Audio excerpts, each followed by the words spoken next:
welcome to She Rides, the podcast where women's cycling takes lead. I'm Sai. Christoph, and today we're diving into the latest race results and hot topics in women's cycling. And we have a guest joining us to share her story. Let's get started. Ready? Hi everyone, and welcome to episode 30 already of She Rides. Today it's another guest episode, and I think we're here with someone very important in the world of women's cycling. Hi Natasha. Hi, Sarah. Hi, Christoph. Very happy to be here.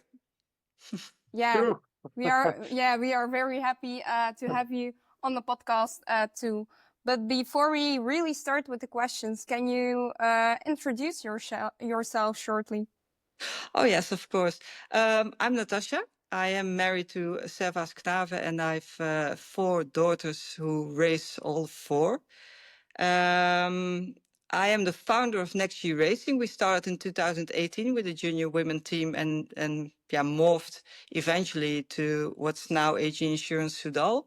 At first, we were the first project that had a 3-team. It was a 3-team project, so with U19, U23, and World Tour. And I decided to step out last year in April. And in August, I decided to make a restart with Next Year Racing U19 and put a U17 level also in it. So I'm very happy with how the season is going and how our riders, we have 10 riders, are learning and searching their way in the world of cycling. That's very nice to see. Mm-hmm. That's it. I think. People who might live under a rock and didn't know you yet. What? For the people who might have been living under a rock and who might not know you yet.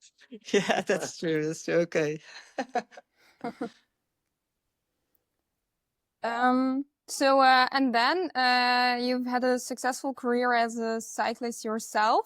And what exactly made you shift your focus towards talent development and management, especially with young riders? So what we saw in 2017, when our eldest became a junior rider, we saw the big gap increasing between junior and elite level riders. And me and my husband were on a autumn night. We were talking with each other, and we were saying, well, why just don't we just start a junior team ourselves and facilitate them with everything, you know?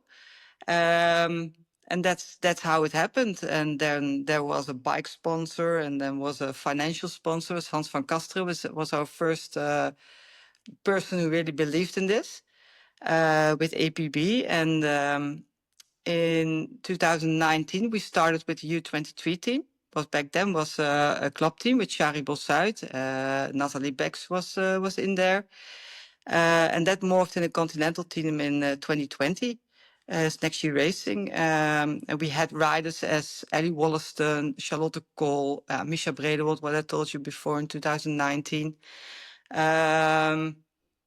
had a lot of riders who are now in different teams. In 2021, Patrick Lefevre called me.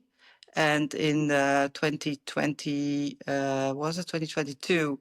Then AG stepped in just before Brugge de Panne.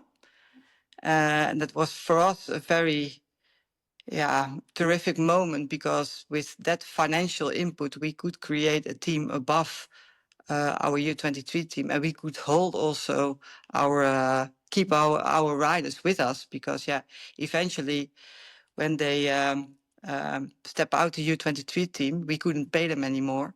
So those riders got forward to other teams. And what I said, and in 2024 in April, I stepped out and start over again. Mm-hmm. And then as now, you're of course you have the team Next G. Can you describe a day in your role there, and what's your favorite part of it actually? Favorite part in a day? Yeah, in just having, so you stepped out of AG Insurance and now you have it. What's your favorite part about it in total? My favorite part of in it is eventually the joy that those riders have within our team, because we create really a safe environment so they can be themselves. Yeah, they, you know, with our first meeting in last year in was it in September?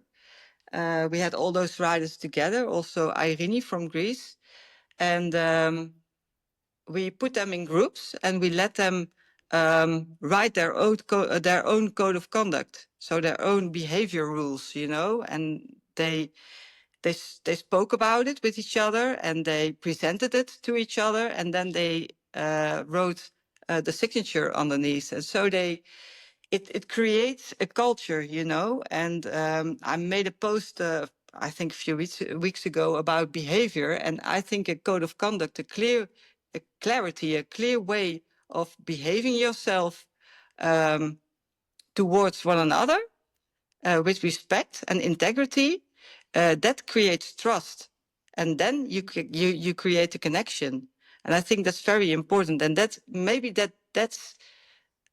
the most beautiful part for me, because I really think with creating this, you can create a whole new generation of riders. You know, that they know how to be safe, and they know how to step up, stand for themselves, and step up when something isn't right. Yeah, you're not developing only cyclists, you're developing young people towards mature women, actually. Yeah. And how to stand up for themselves in cycling and beyond, of course. Yeah. And that makes our team, I think, a bit different, because we first of all have an organization, a system, and a structure in it, and it's not just a structure; it goes deeper. So also the staff is connected with each other, and sometimes when you step out and you watch cycling, you still see teams that are based on cyclists and not on the structure underneath. And I think to build a solid team, you first have to invest in that structure underneath the riders. You know, and I think what we do is very solid, because we have 3 sports psychologists, we have 3 doctors. They're specialized in menstrual cycle, stuff like that, pelvis floor problems. But also as a trustworthy person, you know, our riders know how to find our people, and also with we have one DS, we have 2 DSs, but one DS especially is Bodhi Del Grosso.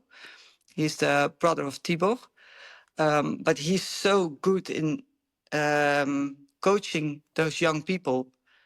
And I think that stands out eventually, because our riders can grow into their junior years in a very safe environment where they are heard, and it's not about results, it's all about the process, and they know, and they are calm with it, even when they don't find a continental team, because that's the scary part of being a junior at the moment, because everyone thinks my career is over when I don't find a continental team, and that's a bit sad to see.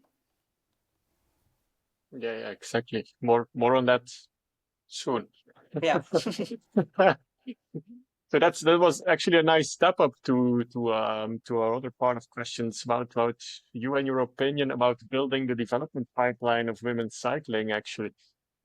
So you've spoken out about lack of proper development pathways for girls in cycling. Yeah. But where do you actually see the biggest gaps right now as of today? Is it racing opportunities, infrastructure, funding, something else, a combination of everything? Yeah, I think it's a combination, because first of all, it's the calendar. It's already pointed out to the UCI in 2021 by Thomas Campana. And I had a lot of conversations with Thomas about him, about the calendar. And I think what the UCI should do, or with other organizations, I don't know, but to create a league on its own for just continental teams and bigger club teams. So talent has really their own league with their own UCI point system, so they can also step up, but also that they can show themselves, the riders. You know, really like Gracialova and Krasnalipa. Those two races are really that they are perfect to race and to race with each other, because those races are good organized, and there are riders who can climb. There are stages that you can sprint, and there is a time trial in it. You know, there's everything in it, and it's really good opportunity. Creates really good opportunities to for young riders, but also for the older ones who are still studying or working and have a nice race over there. And yeah, you saw Femke de Vries last year from Crush, was a small continental team in the Netherlands that folded. And she was picked up out by Visma, and she's doing really well. So she was on a level back then, not a winner, and she was picked out by Visma, got more professional facilities, and she made again a step, you know, and that's what also World Tour teams have to see, to give those more mature riders the possibility and the opportunity to come in those world of professional cycling. Yeah, and maybe give them time to develop as well, even though you're maybe a 25-year-old rider. Yeah, Because women's cycling is still so young as a elite sport, let's call it that way. So maybe there's 25, 26 years olds who still need some time to mature in cycling. So and maybe they yeah, don't get all this opportunity today. yeah, exactly. Also, because I know for a fact in the Netherlands, there are a lot of mature 25, 26, 27 years old who can really ride a bike. Really, yeah, those women are really strong. But some had to focus mainly on study at first, and now want to make the step. But there's no World Tour team interested in them because they are only focusing on those junior riders, and most of them are way too young.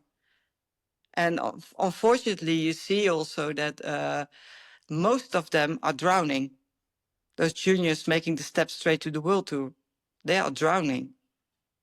And yeah, and I think you know, you see it in the last 5 years in men's cycling. You see that the focus on juniors, but men's cycling evaluated and grew in 25 years' time organically, and that's different with women's cycling, because we have the hype now on equality, and it's pushing from the bottom, from society.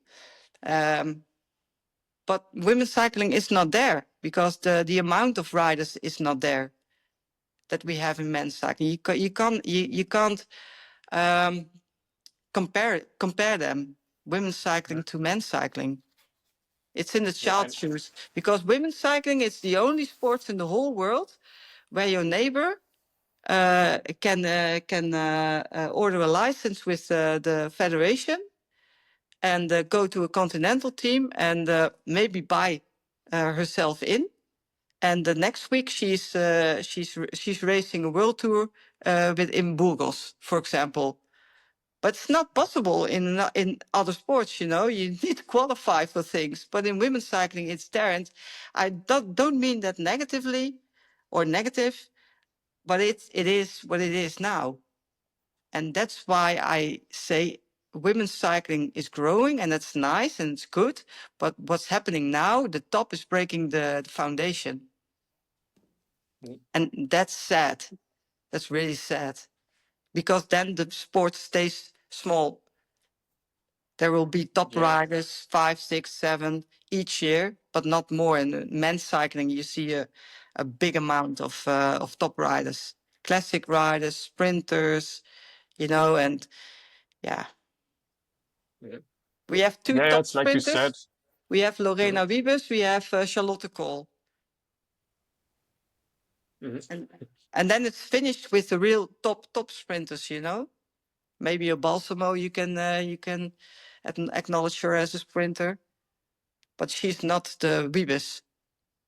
No. Yeah, but I think Wiebes just stands on a whole different level on her own. Yeah. Regarding sprinting, that's for sure.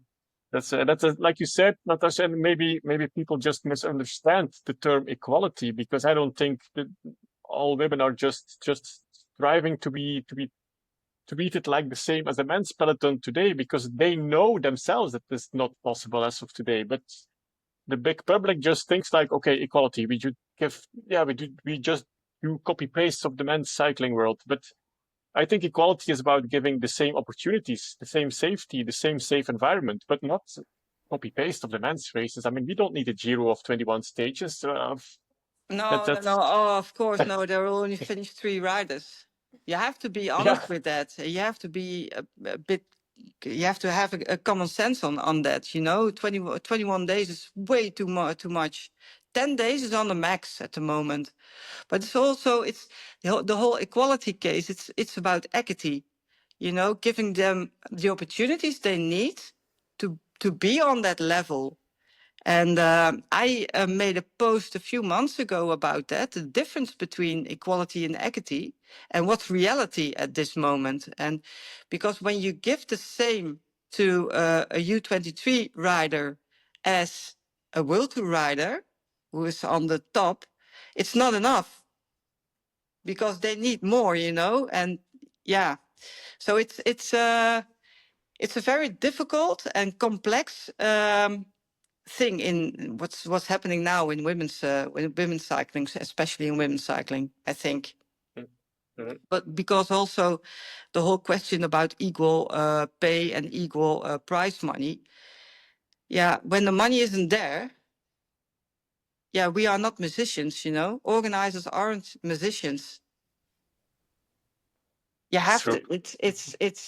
It's what is the value of women's cycling at the moment, It's are there sponsors willing to pay for it?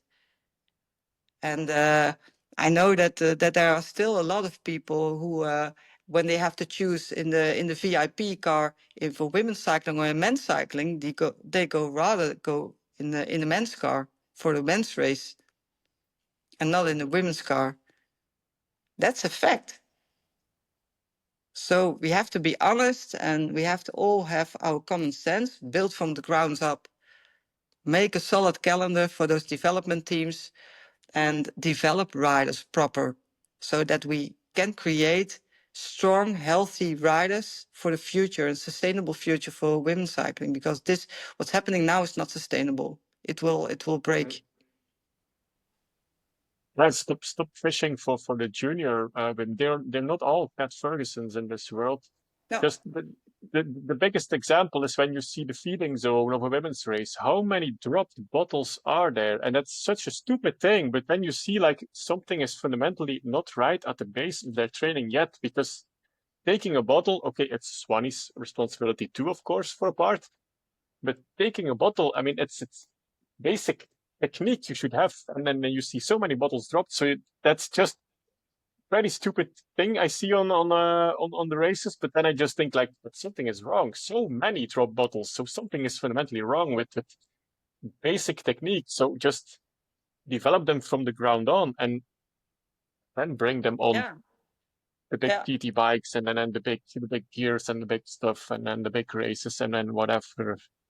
First, to inspire young women to go to a race and finally go on a bike is what's a bit of what EF is doing in the race, showing the game of racing, showing the fun of racing, because showing what you that you have to have a skill with you when you're going to eat, and saying, when you have to be an elite rider, you have to suffer a lot, and you don't, your social contacts are on zero. That's not inspiring for a 12-year-old. that's totally not inspiring. But when you show the emotion, the fun, but also what cycling gives you in a way, like the connections in between riders, and you see the world and what you learn in cycling in general. When you show that, that's way more inspiring to get those youngsters on the bike. Yes. Yeah, totally true. And then just to make the step back to your team, Natasha, how can you ensure that your team just doesn't only focus on performance, but also on personal growth and long-term development? What's the balance between results and rider progression? Because I can imagine with U19 and U17, well, every weekend is a world championship race for them, right? It's like just like, okay, this is the biggest race of the season, and then next week is the other one. So they're what I see from my coaching perspective, they treat every race like the world championship, and then when they become 30th, it's like, oh, come on, no, better next time. But that's so. How do you keep that balance between, hey, progress is like the main focus here Yeah, the at that progress. age? Yeah, exactly. That's what Bodhi does really well, and the trainers, of course, to give them objectives within the race. So what went wrong, but what really is pointed out, what went really good in that race. And okay, the result is maybe not there, but this went good. That's about how we are process orientated in that, and that makes us different. But it's also we had a few weeks ago some races, and what people don't know, because they won everything, but was not about the result, but we let them race against each other. That was the objective, just race against each other. And people didn't know, so only, they won, it was really teamwork, but they raced against each other. So that was the race that Olivia won, for example, Olivia Verkruijsen. So it was really fun to watch that, and then they make their own tactics. Especially the U17 riders, they make their own tactics a week before, and then they discuss it with the three of them, and then they discuss it with Bodhi, and then okay, show. Yeah, nice. And that's really fun That's to see. And then they learn to race, because that's so important. Learn to race. Going uphill yeah. is nice, and there's the strongest will win. But you don't learn to race. You don't learn to position, and positioning is key in cycling, especially when it goes in echelons. Yeah, yeah, that's for sure. Yeah, and start at base development. Like I see with some U17, U19 riders that I coach, they do time trial, and then one of my juniors didn't have a TT bike. So obviously she became in the last part of the results because obviously she didn't have the same material as the other ones have. But I was like, hey, but your pacing was good for 15 Yeah, minutes, and that's what I want to see. All the yeah, rest of fancy stuff, I mean, if you want to go for the time trial, that will come. But I'm not interested in that yet. I mean, just show me that you can just ride 15 minutes on a constant pace, that you yeah, can hurt yourself. That's yeah. and learn to But lose.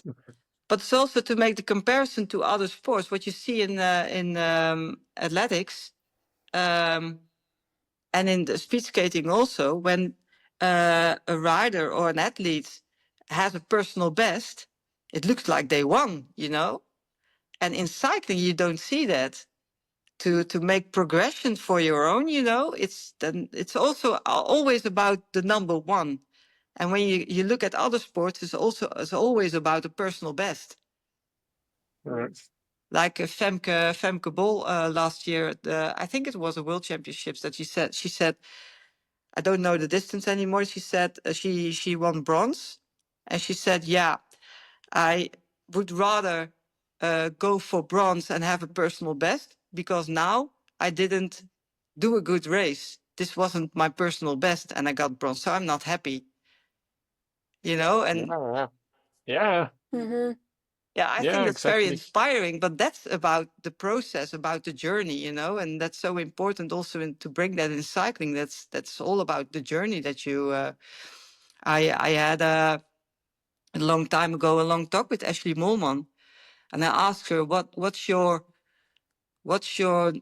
most beautiful victory or memory, and she said I don't have the memory of a victory, but it's the journey.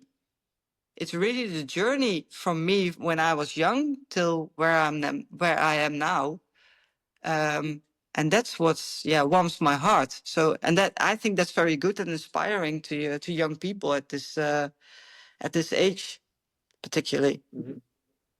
Yeah, yeah. And then you've mentioned already before that some of the young girls move into the elite ranks way too early.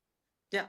So what's for you the right pacing for a young female cyclist career in your view? And can you give us some examples where it's worked and where it didn't work actually? Yeah, you see, some World Tour teams now have development teams, so that's really good. That's what I pushed for several years. But what you see now with the the decreasing of the calendar, yeah, those Devo riders that are attached on a World Tour team, they don't race the races that they need, you know, and that's I mean then Krasnalipa, Tour Féminin, and Gracia Lova kind of that races, and Maarten Wijnands and the flat races, Scheldeprijs, but they are in the mix now with World Tour riders, and they have to work now for the World Tour riders, but they don't have those races that they need to develop themselves, and also don't that they still learn to win and how to race to win, you know, that they learn to race and not just ride a race for someone else. And I think you need more Devo teams that are independent now that can race. And I think like Lotto is a nice example because they race the bigger races, and the D group also they race the bigger races, but they use it as a learning pathway, you know, to go in an early breakaway and go and look how far can you come. And they do also the smaller races. What I don't like to see, and that's is what Little Trek did a few years ago to sign 6 first years elite riders. It was way too early because the program that they race is not suitable for those youngsters. Yeah. And you see more of those World Tour teams signing first years, and they raise a way too big program where they hope to finish, you know, or do their work for the first 70Ks, and then you can stop, but you don't learn to race then. Mhm. That's not a healthy development. No, it That's demotivates eventually. yeah. I think just recruiting the riders at such a young age, and you see that with the men's team, that they're even trying to recruit U17s already. I'm like, let them have fun. Just let them have fun. But my first question to a U17 rider is always like, do you like what you're doing? Because you're on the bike for 10 hours a week. So I hope you just like what you're doing. Yeah. That's you could go for Sometimes you don't feel to go on a ride, but that's also part of life, you know. Yeah, but just in general, because then I say like you could go play basketball with 2 practices a week and 1 game, and you will have fun too. I mean, but you decide to invest 10 hours a week in cycling, so I hope you just like what you're doing, because if not, I mean, why are you doing it? I think that's also the purpose when you start, that you do something that you like. Yeah, When the fun is gone, then quit. yeah, yeah. Completely, and let them dream. U17 riders, let them dream of becoming a pro rider. Don't push them already with oh, you need to do this and you need to. I mean, give them the structure, give them the base of learning how to train. Yeah, Don't go. exactly Don't go. that. But it's also a big part of in that are the parents. There are a lot of parents who identify themselves with the result of their kid. And that's when you are U17 and there's a scout coming in and you get a lot of attention because you won 3 races, you know, and you are the next big thing immediately. And especially in Belgium is that because, cycling is very big over there. And then it's, then the pressure is very high then. Yeah, Yeah. it's an example I gave already a few times in the podcast. When I was at the a cyclocross race last winter, there was a dad with the U17 race, and he was shouting to his son, like, "You're making mistakes, son." And I was like, "Yeah, of course, he's U17. He's riding super prestige parkour. Of course, that guy is making mistakes. It should be crazy if he wasn't, actually." So, and number two, you're not helping him by shouting that he's making mistakes. I mean, it was like, Yeah. Yeah, but making mistakes completely crazy. is part of learning, huh? Yeah. Yeah. If he And then didn't make mistakes and he's still fifth, yeah, then it's the problem, I think. There's no stretch anymore then. yeah, especially if the first 4 made mistakes and you didn't, and you just came in fifth, and they're like, Yeah, exactly. something's wrong with you then. Yeah, but that's a big part, the push of the parents. The fanatism of parents is a big part of demotivating kids and scratching all the fun out of racing for them, because then it's part of the identity of the parent and not the kid's dream anymore. It's the parent's dream. Yeah. That's every now and then a problem. Yeah. That's what you hear.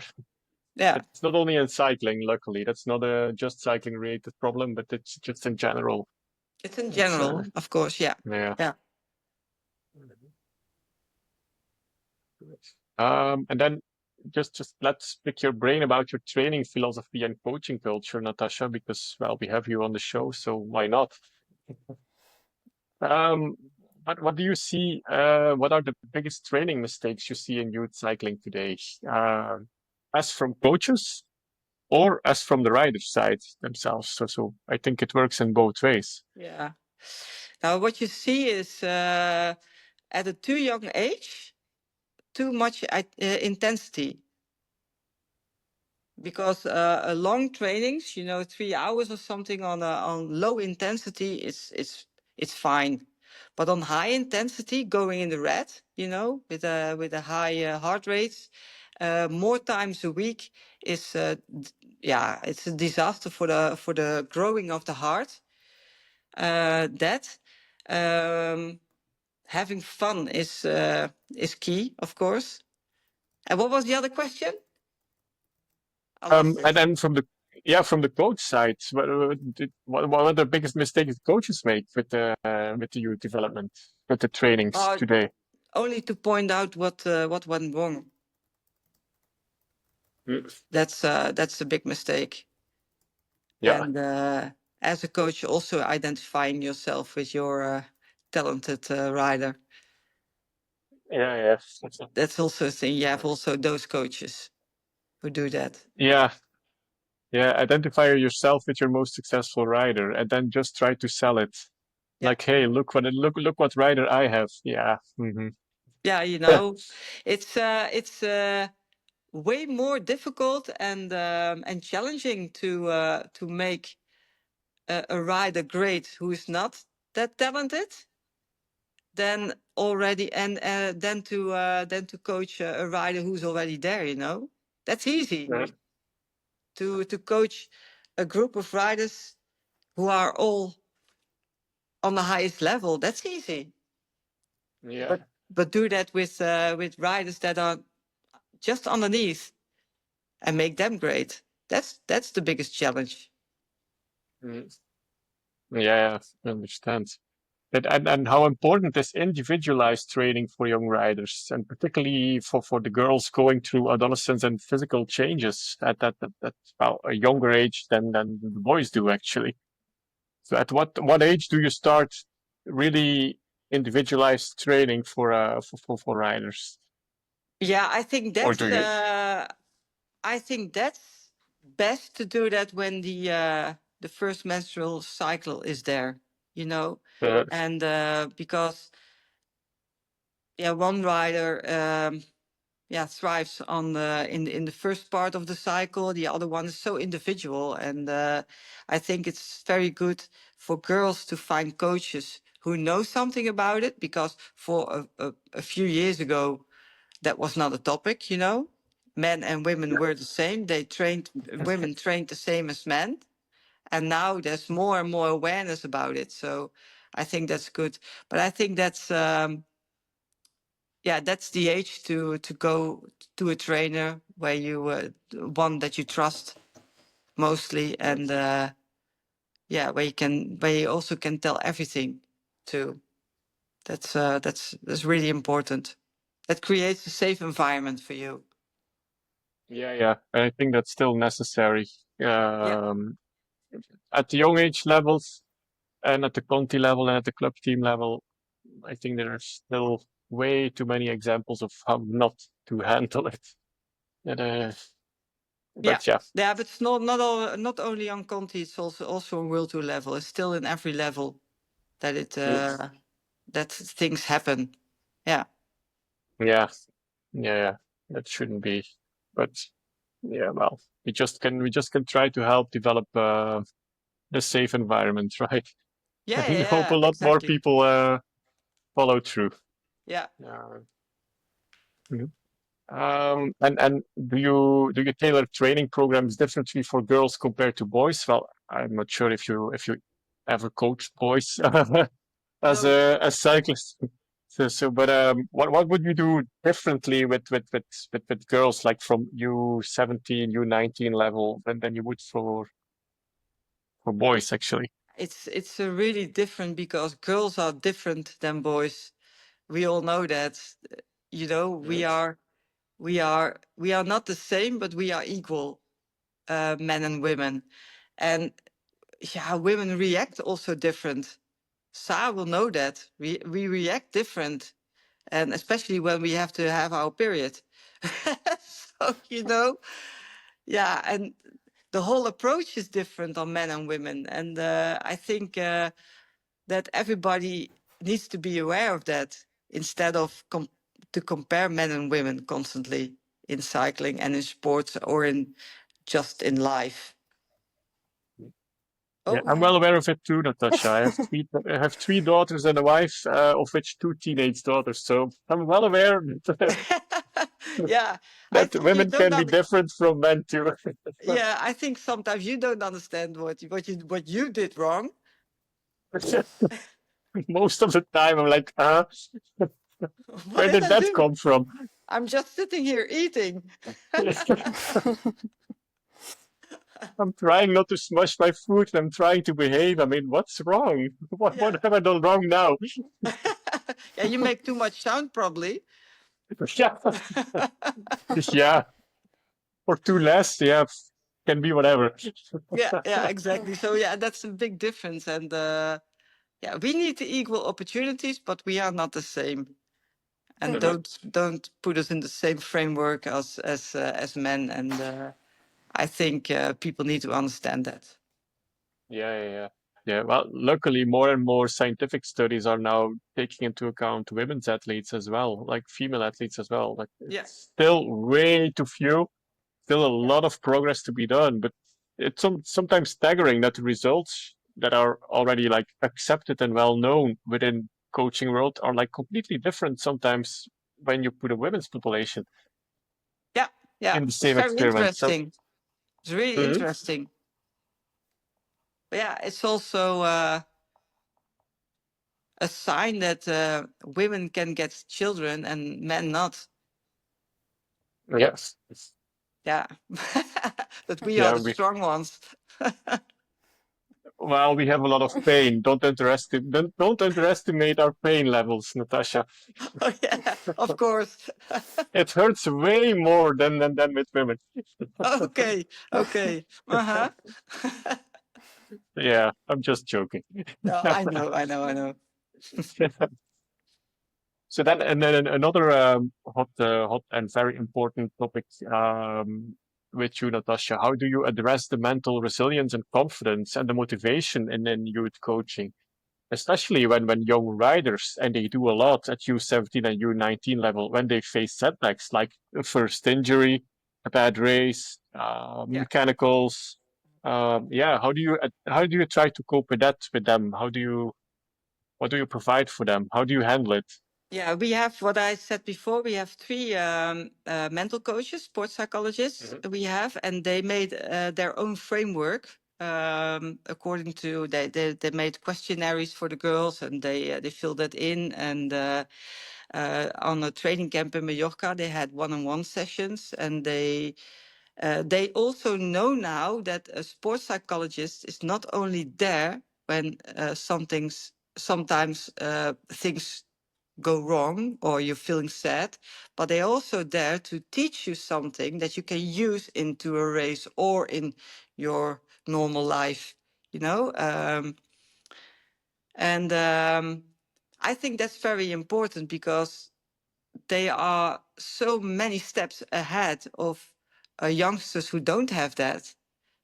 And I really hope, and that's my mission, that all those riders who rode with us in our environments, in Next Year Racing and also in AG, and go to other teams, that what they learned from us and that piece of mindset that they got from us, that they put that in other teams, and it goes like an oil spot, you know? And they bring something for what they learned from us into other teams. That's what I hope. Something of the inspiration that they that. Yeah. Make them mental winners instead of losers. That's what I reminded from a sports psychology course. And like winners and losers are not defined by results, but winners are like they think about themselves. What can I do better? Yeah. And the losers are like the weather was bad. I broke my bike. I broke my chain. I didn't have the right food. My coach told me the wrong stuff. It's like, yeah, just try to let them control their own controllables. That's Yeah. probably the most important thing at a young age. Yeah. Yeah. Absolutely. Absolutely. Yeah.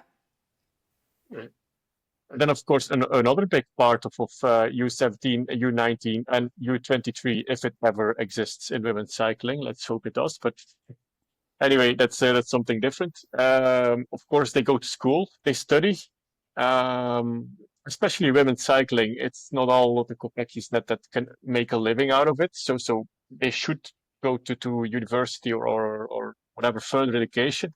So how do you help your athletes balance school and pressure from school and the pressure from riding their bike? What we are in close contact with schools, but also with universities. So if there's a problem, we contact them or they contact us. But what we promote is when you train mostly 4 hours a day, when you are second year juniors and you're preparing yourself for world championships or something like that, there's still 20 hours left in that day. And 8 of that you sleep, you know? Then you have still 12 hours. What are you doing? Scrolling on your telephone or on your PlayStation, you know? There are a lot of hours left to do something with your brain. And it's interesting to learn stuff, you know, and to develop yourself also on that side, because it's not only cycling that you're talented in, but also, explore other skills. And I think that's very important to also balance and not focus yourself only on cycling, because what I always say, you are not a cyclist, you do cycling. You cannot identify yourself with what you are doing, because when you quit, you lose your identity, literally, then.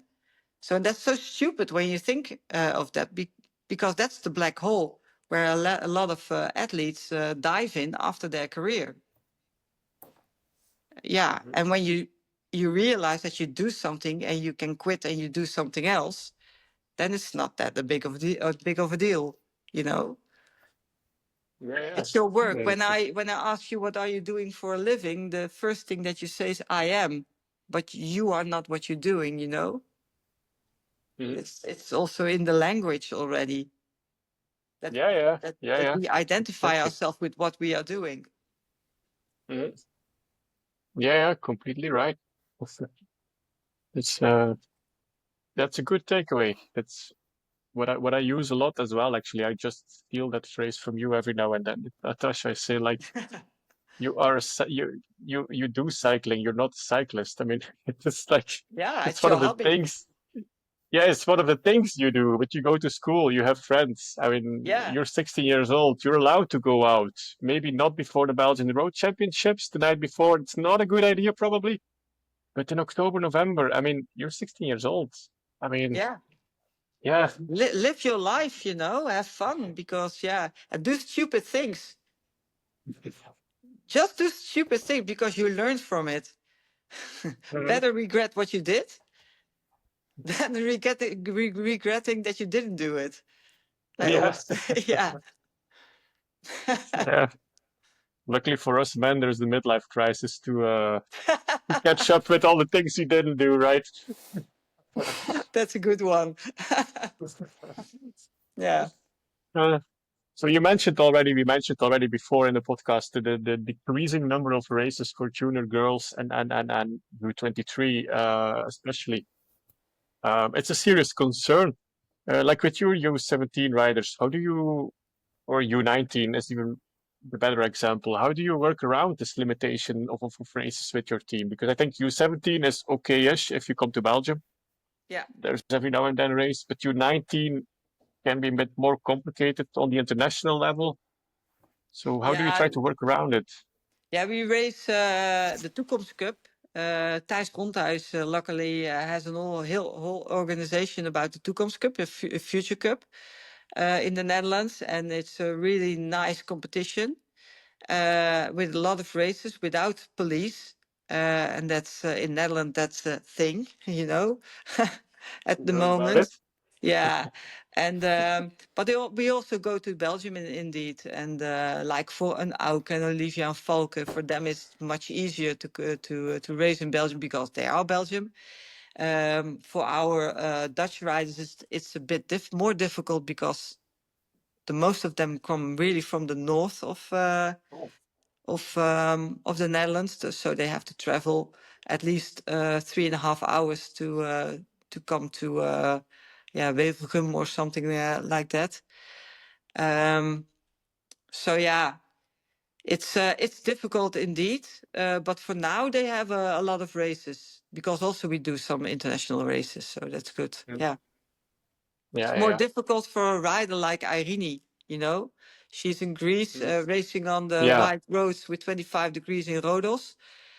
And when she has to come over here, and it's more difficult for her to race a lot of races than for the Dutch or the Belgians. Yeah, Mhm. Yeah, yeah, understandably so. And then, like, in Belgium, I don't know how it is in the Netherlands, but until the U15 level, we have mixed races. yeah, So boys and girls together. But then from U17, it becomes like separate, which is, I mean, I think completely understandable given the diverging physique yeah, between boys and girls at that moment. But the thing we have here in Belgium, like juniors and U17, they ride together. yeah, Are you pro or against that? And then what do you see as a pro or as a con, especially from the point of view from a U17 rider, of course. They can have a good race and just finish 15th and tactic yeah. wise, But they have separate results, I think, or not? yeah, they have separate results. Yeah, Yeah, but yeah, it's the same bunch. So it's yeah. not That's always that easy to see. no, indeed. When they sprint all together, I don't think that's very nice because sometimes you lose as a junior from a U17 rider, and that's not very nice because then you win with the juniors, but in general you were third or something. So that's strange, you Yeah. know. Better to have separate races, but yeah, when it is what it is, that it is what it is, you know. They have raced and they Mhm. learned in that race, I hope. because when they don't not only to race for the win, but race for racing. That's also a very important thing, you know. Race to race, and not just for the win. Yeah. Because then you Good get point. some kind of flat races, you know, some attacks, and then the pace drops again, and then we go with a whole bunch to the sprint. That's what you see often in those races. That's a bit of a pity. Try to make Yeah. it hard, you know, attack and make a race, make a nice race. Yeah, and then you don't win. Yeah, who cares? U17 riders care a lot. Yeah, They yeah, but refuse to cooperate in every attack. They just refuse. Like, yeah, you do the dirty work. It's like, it's not gonna work. Just ride together. I mean, yeah, but it's also a bit of a mindset that you give them, yeah, and that what makes that sometimes parents are too result driven. Yeah, you were yeah, just six. That's not good enough. You could have won. You could. Yeah, it's not important. Your kid mhm, raced. And that's what I always look at in races when when I have a look at it. Which girl dares to race? Because that's the next champion, and not the mhm, one who wins everything yeah. just by sprinting or something. You know. Mhm, yeah. That's what we Good saw point. also with Auke de Buisser. She is a pure sprinter, but she dares to race. She's not afraid to go in a break or do the attack by herself. You know, she really dares to race, and that makes you as a rider different than Mhm, only winning everything in the youth categories. yeah. That's not what I look Yeah, at. yeah. The more you win in youth categories, usually not a good sign for the future. No, no, no. You will break down because when you go to the elite ranks, you got dropped over everywhere, probably in the biggest races, and then you are demotivated. Yeah, Mhm. And you start to lose, but you don't know how to lose. That's the exactly. biggest issue. Yeah, Yeah, yeah. yeah, Learn to lose. Mhm. yeah. And You like you learn to mentioned, lose by racing. yeah, yeah. Yeah, that's what you have to learn. That's the most important thing. Learn to lose, learn to win. Yeah, that's a whole different story. And winning is fun, but Yeah, you lose more races than you're probably gonna win. And absolutely. Yeah, unfortunately, but that's just a fact. And like you said before already, like you like mentioning with the race calendar and then from the top to bottom structure, that's like completely going the wrong way. Like you said, like a separate competition, separate league for the Conti teams. Do you mean you would like make a hard cap on that Conti teams, or are they still allowed to move up from Devo team to World Tour, yeah, or yeah. They can the still other way move up, around? but what I would like to see is that those continental teams have their own league. What I said with the biggest or bigger club teams, you know, and that they have their own competition. I think what we see now is in the point two races. There are no Mhm. World Tour teams allowed anymore. I think that's a very good thing. Finally. Um, Finally, yeah, because but when you see then is that organizers want bigger names, and they morph into 1.1 or 1 Pro or sometimes World Tour, and then they fold because of financial issues, you know. And what organizers need to understand is that the point two races are so necessary for developing women's cycling, and that you have the next future stars, the next Lotte Kopecky, the next Demi Vollering at your start line. But you can also have marketing wise promote that, you know. And I really believe in Mhm. that.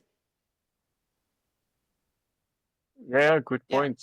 This is like you said. I was affiliated 2 years with Team Coop Repsol, and I was with the AG Tour de la Semois at the end of the season, like 2 days point two race.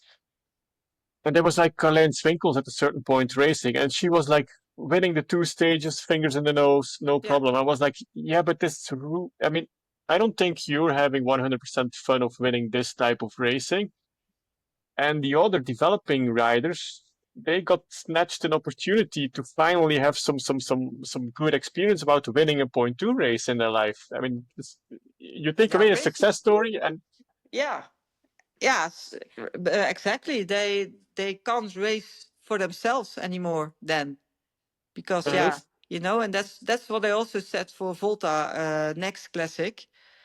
Last year's it was a national race, and there were also World Tour riders at the start line because they could subscribe individual. And it was so stupid that we have there also a Misha Bredewold and a Femke Marcus and Neve Fisher Black. She was U23 world champion. It's a national race.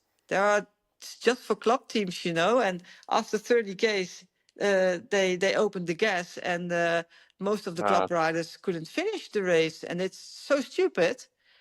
And this year they morphed into a point two, so World Tour riders could get at the start line, and then the Dutch National Federation comes with a whole squad of World Tour riders. I really don't understand that. Then you don't understand what you are doing for women's cycling. I dare to say that. And I think those World Tour riders, do they get a lot of happiness out of winning a point two race against club teams and Conti teams? You just take away a nice opportunity, a nice success story for a possible developing rider, Yeah. and you're just there like, woohoo, I won. And yeah, of course, the teams are like, yes, UCI points for free. Actually, that's just free bonus UCI points. That's all it is for a World Tour team. Yeah, I don't know if they. You have to ask Femke Gerritsen, because she won there. Yeah. Yeah, the winner was at front, always also known. So yeah, everybody says then Femke Gerritsen is going to win. Yeah. Yes. Yeah, I hope she does.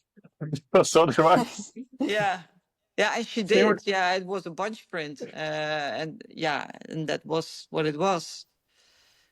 Mm-hmm. Yeah, that's because I saw some other national races from the women's cycling series, and they were quite exciting. There were attacks and also bunch sprints, of course.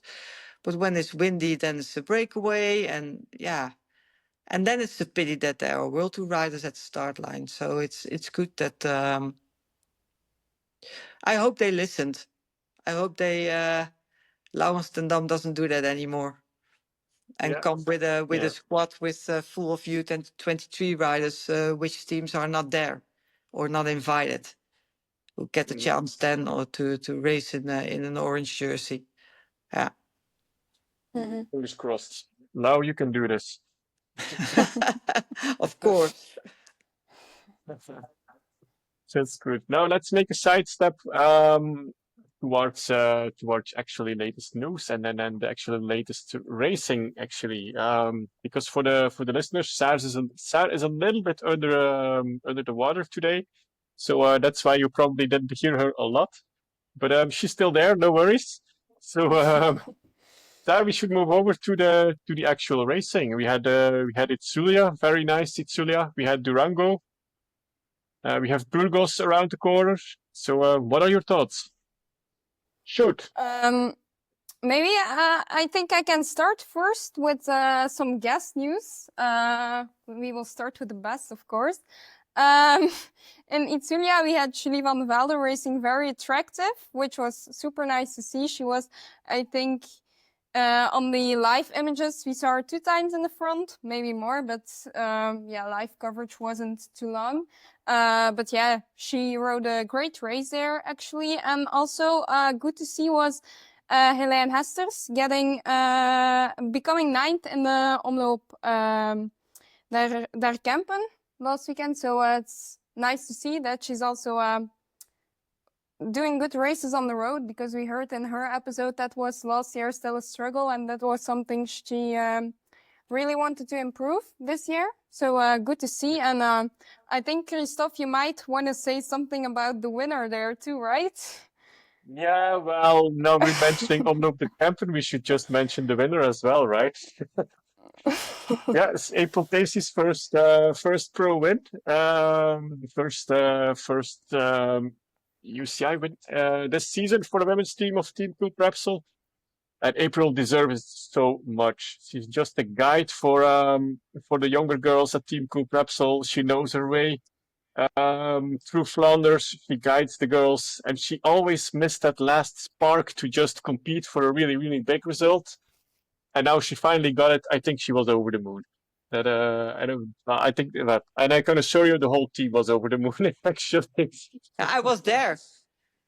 And she oh, was great! really That's screaming. She was screaming. There was a yeah, very feisty attack that she did at the end, and yeah, Visma came too late. They were at yeah, four, but they didn't. They didn't take the responsibility in chasing. So UAE was done because they chased after Leonie Bentveld. Because she had a minute in in the last 9Ks, she still had a minute, and then April went with with another rider, but she dropped. She was dropped. So and then April won. Yeah, she was over the moon yeah, and well deserved. yeah. Finally, that's just the spark she was missing. That's because she's such a great rider and such a great person. So it's the best. And yeah, the whole team was very excited. Even from Itzulia, there was like completely over the moon Itzulia riders. That's nice. It's a really good team this year. And speaking of team, there's a lot Yeah. of cohesion this year in the team, and that's really wonderful to see. And you see the results are following, of course, Yeah. on their level. They're still Conti team, but yeah, they do good things this season. They're riding a great season. Yeah. So good for April. Good job, girl. Keep going. On to the next one. Yeah, but of course we also had Itzulia, and we will just start again where we left off last episode, because before Yeah. recording we just watched the first stage. But actually our quote we used there perfectly fits for the stage after, because like I said, Misha Bredold is really moving into the elite club of the peloton. And she showed it again the day after by winning again, this time before Liane Lippert. Also, someone who's really racing consistent is Sarah Van Dam. Almost every I did not every expect her in Itzulia to be on the podium, actually. no, That was a biggie. she's really Yeah. she's really doing great. Then also since the Vuelta racing very strong. Also Lassa was again doing pretty great. And then maybe from Belgium side too, I think after Justine Jacquir wasn't really happy with the Vuelta she rode, but we're seeing her in Itzulia. She was really racing very attractive, which was also something nice to see. Actually, the whole AG Insurance team was nice to watch there. And then for stage 3, we had, I think, the expected win for Demi Vollering. I think most people saw that coming. She did crash in Itzulia and had a flat and stuff like that, so it wasn't just an easy win for her. And there again, super impressive. Sarah Van Dam second, and we had Justine Jacquir claiming third. So yeah, it was actually a really nice race, I think. What stands out to me this season now, with Demi Vollering in the stage races, like the gaps are not that dominant like they were before, but she looks stronger and more confident than before than she did last year. Last year she was like, "Ooh, is she gonna crack down?" And she was like doubting herself. You could see it on her face sometimes, like, "Oh, come on, Demi, you're the strongest. Just go for it." And I think this year she's calmer. She's not winning by big margins, but she just shows like, I'm in control. I got this. That's what I think this season. That's what I see this season from her. She's Yeah. Yeah, she's she's always dominant, in but in another process. way. Huh? She's really in process. She's also not focused on the result. Obviously, she wants to win, but when she doesn't win, it's not that she's then totally broken or something. So when you do everything good that race and the result isn't there, you can't blame yourself. Then another one is faster or stronger. Then it is what it is. That could happen. Yeah. And it helps that the whole team is working for you this year. Yeah. That's, Yeah. might be a plus compared to Yeah, last season. just a little bit. Yeah, and I think that shows she's more confident. She's just growing and she's starting to believe in herself, like what we already, what we actually, the big public already knows that she's the strongest stage racer from the women's peloton. And I think like gradually she's starting to believe that herself as well. So that's Yeah, nice indeed. evolution to see. Yeah. And then I think we also had Durango, of course, with, I think we can say that, an unexpected win by Isabella Holmgren before Muzic and de Jong.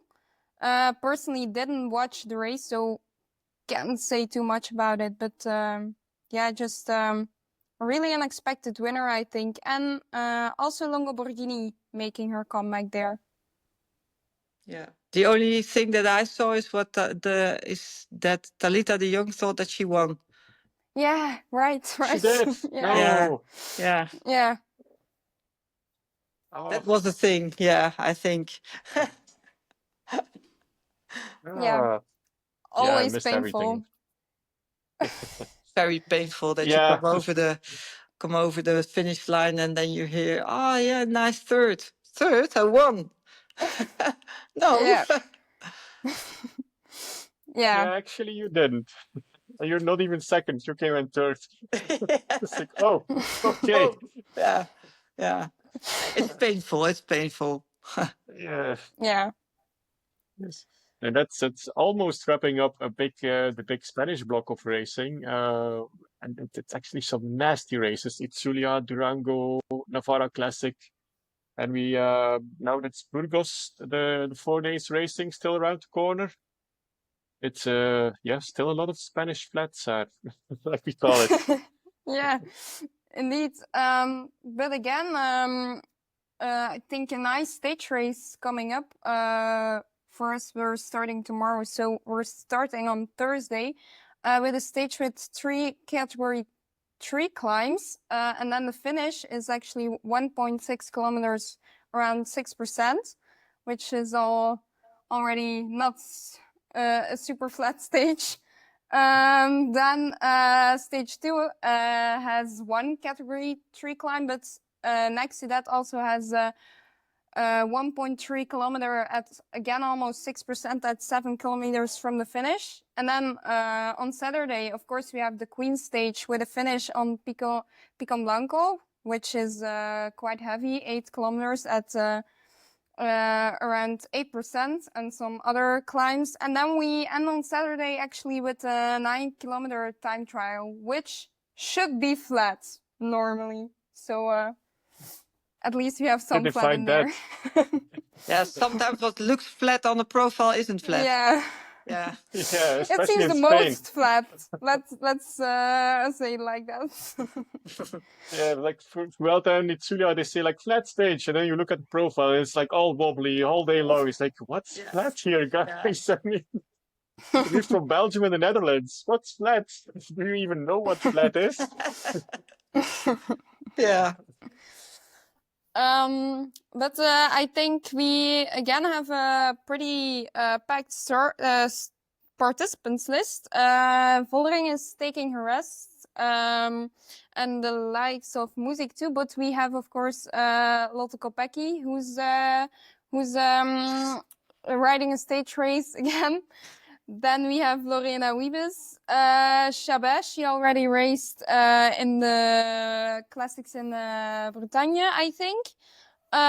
We have Labou, of course. We have Wollaston riding, Balsamo, Realini, Niedermayer, Bauernfeins. We have Reusser again, who's been very impressive, of course. Longo Borghini, Kastland. So yeah, of course, guest Julie van der Velde is racing again. I did not forget. So yeah, we have a nice participants list. I think also a nice parkour, which yeah, I think we can see some exciting racing. I'm really curious for Lotte, Yeah, me too. what she can do with Oh. Royster uphill. Yeah. Yeah. Uh-huh. Yeah. Sarah's Yeah, very we will curious see. too, I think. Always. Now will be nice to see. Hope she does well, of course. No surprise here. But yeah, just hoping everything went well now in her preparation, and Belgian media leaves her alone for a bit. Yeah. Yeah. Yeah, that's also a bit of a pity that also according to Wout van Aert, you know, yeah, he's not that good. He's not that good. He's still fourth, or he's still always there, but he doesn't win. Yeah, okay, he doesn't win, but he's still very good, you know. And then he wins Strade, then he wins the Strade stage in the Giro, and then it's all hyped again. And then he's not that good in the time trial, and then it's yeah, but Curse people also of cycling in Belgium. yeah, Yeah. but they also just don't realize what the impact is of the things they say and the pressure they put on people, because as you say, they are still people. And you know, if you really try, you saw after the Amstel and after Liège, for example, you really saw the critics and all the pressure really was coming very close to Lotte. And I think it's just so important to realize we're all humans, and you know, Lotte, she will always do her best to be there. And if it doesn't work out, it's because it just wasn't meant to be this time. And then you don't need someone to first start about, women's cycling is boring, and then start with, why aren't you here? That the whole nation of Belgium is watching you and wants to see you win. Like, they don't need that. I think, yeah. No, exactly. So Exactly. Normally, That's the a main complete objective. stupid question. Yeah. Are you overtrained, Lotte? Yeah, I don't know that you really know what overtrained means, actually. But anyway, she wouldn't be at the start if she was overtrained. Exactly. Okay. Yeah. Yeah. They are fine. Yeah. They want to find the excuse already, you know. And Mhm. sometimes there is no excuse. You just don't win. Everything went right, but she didn't win because someone was stronger. Yeah. Mhm. Yeah. It's not. Her main objective is in most of the races to win, but she don't win on purpose, you know. So Yeah. Yeah. Indeed. Yeah, Yeah. and you cannot win from February till August every race you start. That no. physiological wise, it's impossible. Like, it's Yeah. Mhm. you just can't. Like, stop expecting this. Yeah. Yeah. It's annoying to watch from the sidelines, for sure. If you can see, like, it starts with the journalists and then it transfers over to people, which really makes for some horrible situations at the buses, where I'm like, I think I can say for myself, I am kind of calm and I can stay calm under some situation, but there have been situations where I was like, yeah, you know, I'm a 17-year-old girl. I'm not gonna say mostly to a grown up, like, what the fuck is your problem? But there have been situations I went to them and I was like, whoa, she's a human, right? Can you just put a step back and just please act normal? What would you think if I was about to start telling you all these shit? She doesn't need that. Just leave her alone. And it's like, yeah, something in cycling and something in general, we all need to realize a bit we're all human and everyone's trying their best, and we don't need a narrator saying how bad we did all the things we maybe wanted ourselves to do better. So, yeah. Yes, totally true. I totally agree with you. You're just 17, but you see it very right.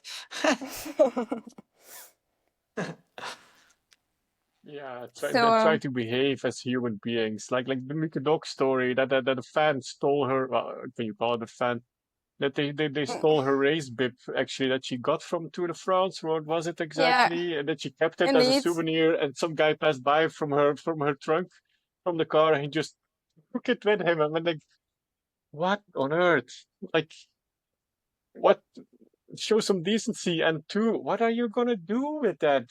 It's a bib number. It's an emotional value for Mieke Dogs, Yeah. not for you. I mean, what are you gonna do with that? It's like, Yeah. yes.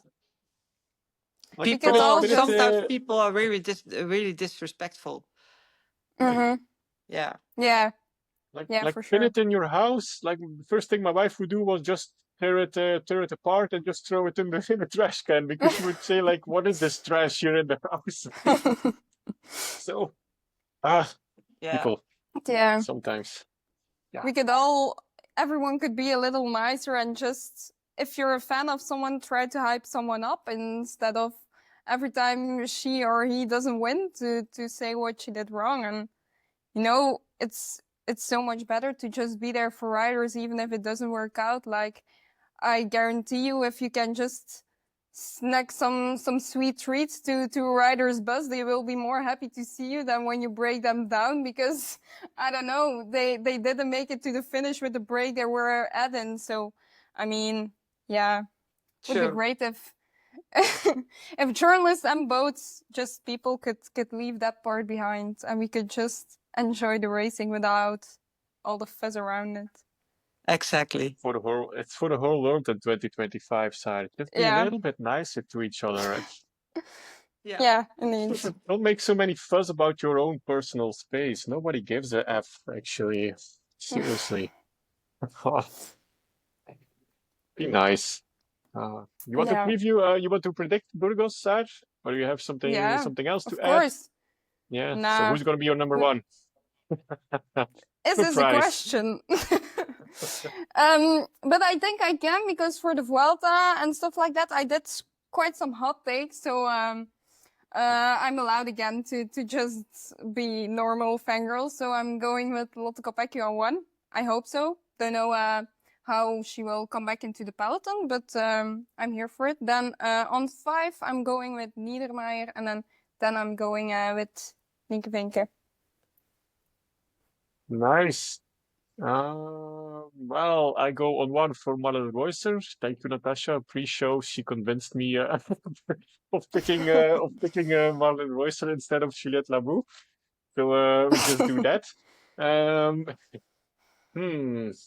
On 5. Well, on 5, then I go for Juliette Labou, and on 10 I go for I go for Julie. Just go for it. Oh, nice. I was thinking about Yeah. it, but I was maybe do not it. this time. But yeah. Natasha, do you want to predict too? Oh, yeah. Then I will go for Reusser. Mm-hmm. Nice.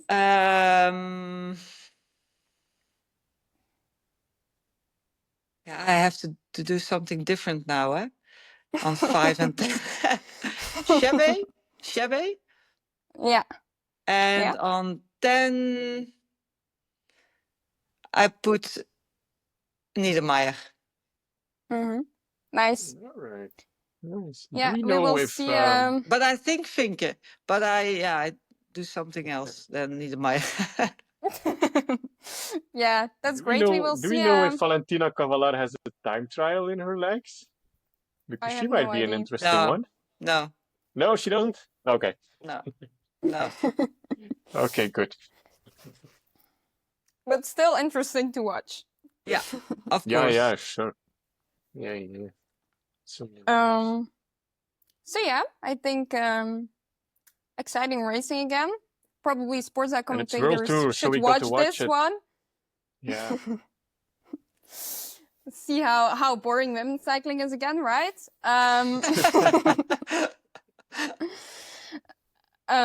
So yeah, I'm looking forward to see it.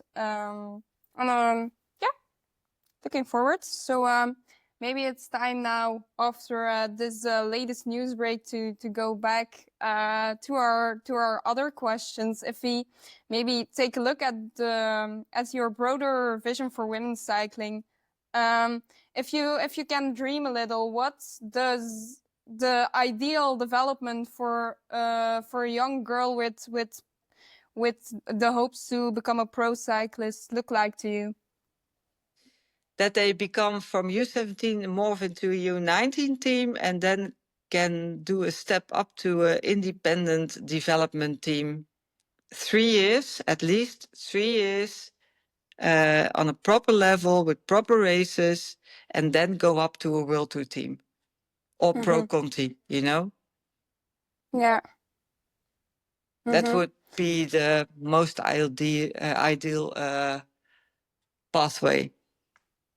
Also, Yeah. not only physically, but for sure more mentally, because it's a whole different world in the World Tour. Yeah, sure. That would be great, I think. And then something else, where do you think the best practices come from? Are there countries or teams that you say like they are really getting the youth development right?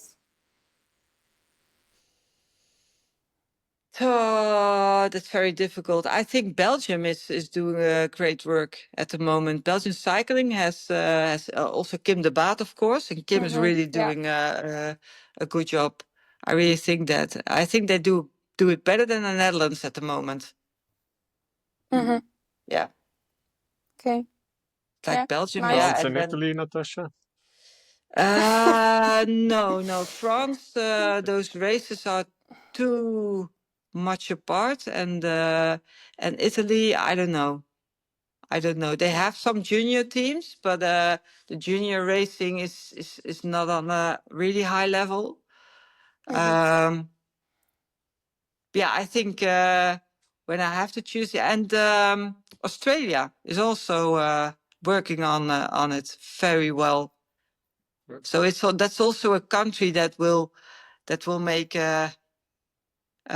good riders in the future. They The also have Norwegians? a league for U19 riders and U23 riders. It's really nice to see that. Yeah, because the Australian Cycling Federation also understands what's lacking in development of younger riders, especially in women's cycling. So that's And good. what about the Norwegians, Natasha? Because I see U17, U19 riders like plugging in with Belgian teams and like occasionally riding 2 or 3 weeks of the Belgian calendar. So, or Yeah. You see that they have to go here and don't have a program over there, so that says something, you know. yeah. Yeah, and they have a Norwegian team like Team Coop Repsol, and they have UNOX, and that's it. And they're all pointing out and focusing on those Scandinavian riders, but the pool of the amount of riders is not that big. Yeah. Yeah. And then how do you think sponsors and federations can help support development apart from just elite racing teams? Yeah, sponsors have to step in for the story and to open the doors for those next future stars, you know, to help the pathways, to help open the pathways to for developing young riders. But that's a difficult one because companies nowadays ask for the return on investment. What do I get in return for it, you know? And yeah, on a junior, putting your logo on a junior jersey, yeah, you don't get the exposure on television. So you have to have a really good story to get sponsors, but also for the U23. Yeah, to let sponsors step in for the money, because you need money to race. You know, you have to pay for hotels, you have to pay for travel, you have to pay for training camps, and so you need the money. And what I always say is, yeah, you step in for the story. Do you believe the story? What I'm telling you, you step in for the story, and then we can see what we can do financially. What do we need to tell also your story? Why you stepped in our story? That's a bit of a different approach, I think. Yeah, good point of view. And I think sponsor activation can be broader than just like showing yourself on TV. I mean, you can do more things. I mean, you can do different things on a junior level or on a Conti level even. Yeah, what we did when I had a Conti team next year racing, we had for example, a rider who had to do an internship. She did an internship with one of our sponsors, and we were back racing there in Amsterdam Gold Race, and the whole company, so the internal communication, she had a whole fan base. The whole company was cheering for her at that race, because our intern is doing Amsterdam Gold Race. And then also your employees get why their employer supports a project like ours. So you get the internal communication is getting better, and the exposure for the fan base grows. So that's good. Yeah, but that, like you said, you need first and foremost you need the sponsor that's like aligning himself or herself to the story you're trying to pitch. Yeah. Because we don't buy into that, well, then I can imagine that sponsoring in youth cycling might be useless in the eyes of a potential sponsor if they say like I just want return on investment. Like that's not the way to go. But I know for a fact, like Anna van der Breggen, you create also a sense of loyalty from a rider, because Anna van der Breggen still goes every year to a barbecue of her first sponsor. Really? Because he created a pathway for her to get on that level, and that's what I also try to tell to companies. You create a sense of loyalty from these riders who will probably or hopefully will be the next future star, the next Lotte Kopecky or the next Marianne Vos.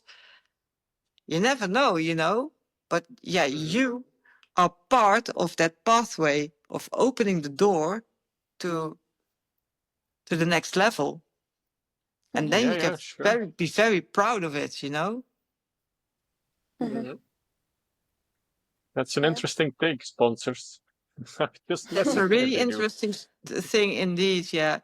And it's you are you depend so much on money in this sport, and that's and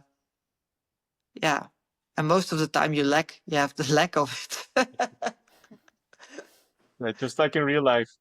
Yeah, just like in real life, indeed, yeah.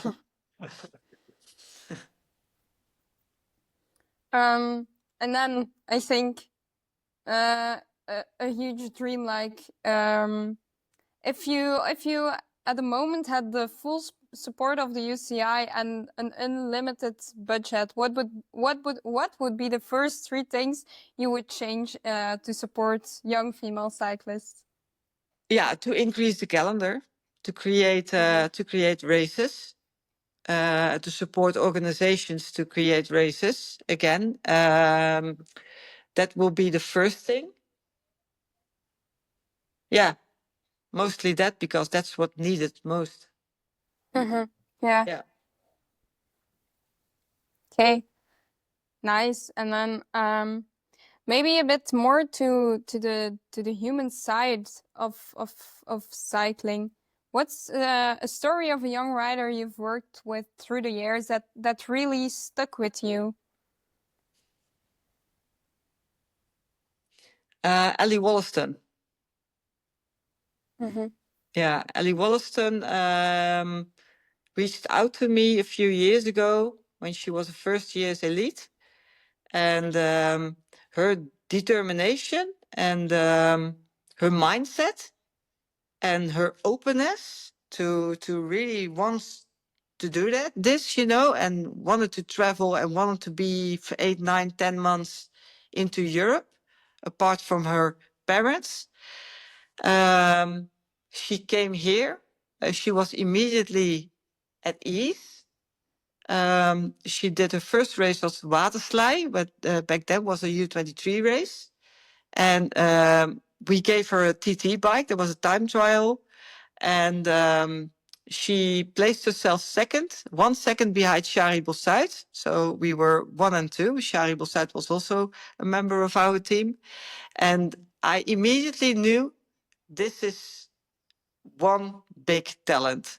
She's so talented. Her mindset is right. She has power. She has grit. She has the whole package. You know, she was only a bit afraid to position in the peloton, as she still is. You see that because she's mostly at the back, but she comes when she has to be there. She is there, and she was so proud to be part of a 3T project.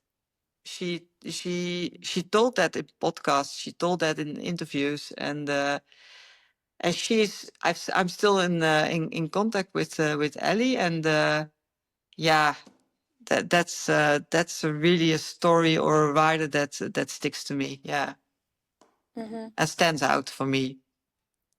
Yeah. She's still so young, and what she's doing on her bike, and her palmarès already is really, really good. And she's also a really nice person. She really has fun in what she's doing. That's the most important thing. Yeah. And we're a fan of Ellie. You are a fan of Let's say Ellie. that. Yeah, for sure. Yeah. She's a great rider. You just see it. She's a happy athlete. Yeah. But also I mean, she can mature. lose, and yeah. Of course, yeah. You need a degree of maturity to win a World Tour stage anyway, I think. So yeah. But and she can take losing, and it's just like, okay, I lost today, whatever. Tomorrow is another day. That's exactly. that's such an important value to young girls and boys as well, of course. Yeah. Just yeah, just be happy, smile. I mean, not every Monday is the graveyard show on social media. Like, no, I only came in P30 this weekend. I had bad legs, bad food, bad weather. It's like every Monday is like a bunch of riders always like all bad things happen during the weekend. It's like, just quit this. I mean, enjoy racing. You get there. Finishing a race can be an achievement as well. I have some riders that we're still working towards finishing their first race, and that's worth the same as someone that's going for a provincial championship, for example. It's just different level, but just enjoy your goals and set your goals accordingly. Of course, it's that's an important one as well. Realistic goals. Put realistic goals. And then you've talked about it already a bit during the episode. What advice would you give to parents of young female riders, and how and mainly in which way should they be involved in the process? Just support them. Support them in having fun with what they are doing. You know, don't push your kids. Don't push them to do what you couldn't do. Yeah, and be there for them. Create the environment where they can tell to you, "Oh, mom, what you said at the road when I was coming along, you know, that I was in the Mongolenwire or something like that." That's a thing. That's Don't shout, don't scream, don't be happy when your kid has a good result, but support. Because that's Natasha. Well, yeah, Mongolenwire, yeah. Yeah. Because they will remember that you supported her, and but they also remember the bad things, and that will stick longer than the good things. Yeah. And then maybe to make an end to our long list of questions, if you could send one message to all the young girls on a bike who are dreaming of racing, what would you tell them? Take your time, because when one rider is already there, it doesn't mean that you can't get there when you aren't there at the same time. You know, just take your time and let your body grow, let your your mentality grow, your mindset grow, and take your time. And don't focus on other people, focus on yourself and go step by step. Yeah. Put in realistic goals. Not every time I want to win, because sometimes that's not realistic. Yeah, I think that's some piece of really nice and valuable advice to end this episode, Sarah, don't you think? So that's all that's left to say is we would like to thank you very much for your insights and your appearance on the show, Natasha. I You're think it's welcome. very valuable insights. I hope all of my young riders will listen to this episode. They should. I always tell them to follow you online as well, to say, read what she's writing. Oh, that's So they nice to should hear. listen to this one. Yeah. And yeah, best of luck with the new project. Yeah, It's, thank you. And you also with the podcast. I really like it. Thank you. For So that's a wrap for episode 30 of She Writes. Thanks for joining us. I hope you enjoyed the ride. Absolutely. We are here to bring you every twist and turn. Be sure to subscribe on Spotify, Amazon Music, Apple Podcasts, or YouTube so you don't miss upcoming episodes. And if you liked the show, a rating, like, or comment really helps us reach more listeners. Follow us on Blue Sky and Instagram for behind-the-scenes updates, our hashtag Guess the Guest Game, and more. Thanks to Natasha for joining us today, and don't hesitate to share your questions or topics you want us to cover. Stay tuned for more exciting guests and join our prediction competition. Like She Writes podcast on Blue Sky to show off the knowledge, and She Writes is powered by Carrium Endurance Coaching. Thanks for listening